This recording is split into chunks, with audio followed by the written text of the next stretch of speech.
We've never done we've never done a organization recruiting, a staffing agency recruiting for the field. Yep. We've always used recruiting agencies for home office, always. Yep. Multiple staffing for home office, never for the field. It's been 100% warm market.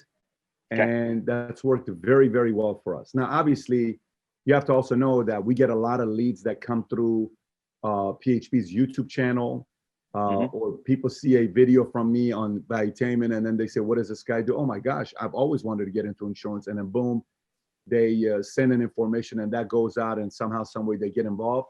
But we don't have a place we go through where we get the leads. We just have a ridiculous system that we've trained our guys on the warm market that's worked very well. And if you do that right, it could work very well for you. A lot of people use leads. We don't. Today, if you're looking at young guys, I mean, Instagram today is the #1 recruiting tool out there, hands down. There's not a better tool in recruiting today than Instagram. It's specifically for sales guys and girls. So, but the part you got to be thinking about is the following. Let me flip it on you a little bit. The comp structure of many companies will determine whether the salespeople will recruit or they will sell. Where you put your incentives is where your salespeople will go bring new talent for you. So if a part of your incentive is based on me recruiting talent, I'm going to recruit more talent for you. I was consulting this trucking company, and they were doing, $5 million a year, $10 million a year business. And I went out there one day and we worked on their comp plan for an entire day. We spent one full day on their comp plan, And we came back and we put a comp structure together for them. 2020, they ended up with $250 million of sales, but their sales all they changed is they changed the incentive for their branch managers that they had. And they started bringing in guys that started selling loads. And the next thing you know, now they have branches in US, Mexico, Canada, Europe, Armenia, all over the place. And they're doing around $250 million a year. You got to kind of look at your comp plan and see where the incentive could be for your sales guys to be recruiting versus just selling. If you look at a guy's kids on how the kid does whatever he does, look at kids of teachers. You guys ever notice kids of teachers? If you know a teacher in your family that's a older teacher, like let's just say in their 60s, and they have 3 or 4 kids, what do their kids do?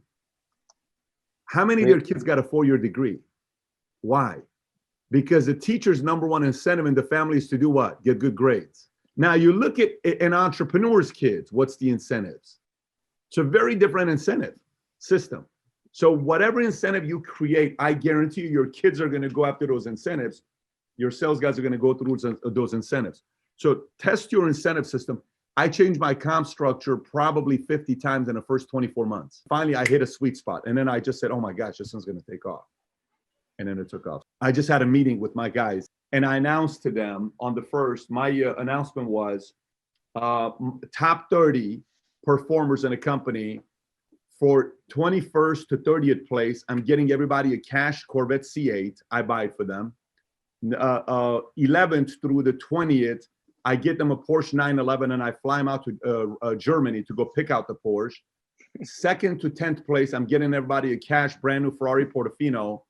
And then 1st place, I'm getting you a cash Aventador and I'm flying you out to Lamborghini headquarters to get this for you, right? Okay, now watch this. In order for me to buy those $5 million worth of cars, the company has to grow 40%. If we grow 40%, $5 million is nothing to me. You understand what I'm saying? Like, fine, because I'll spend $5 million bucks. And you have no idea how crazy people are going right now. Guys, if we do this, I'm going to do this. If we do this, I'm going to do this.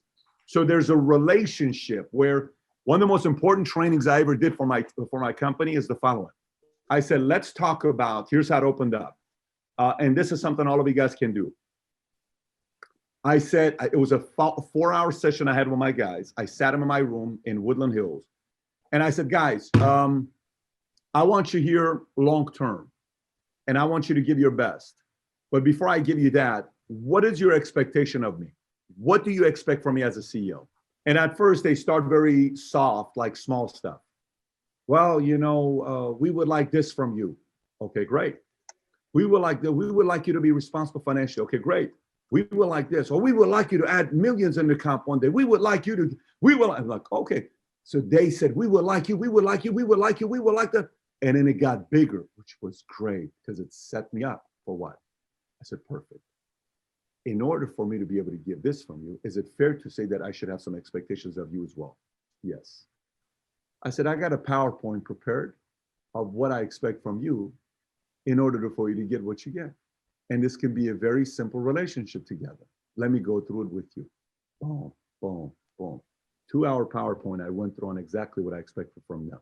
So then everybody understood. You want this? Let's do this. You want this? Let's do this. You want. That's what helped us grow. And I think sometimes the relationship between the supervisor, the CEO, the boss, and their people, it's not like that. So you screw it up. But if you come from and you have to let them talk first, not you. So you just got a sneak little peek from an episode that I did in this video. If you want to see the full episode, click over here to watch the entire episode. And if you've not subscribed to this channel, please do so. Take care, everybody.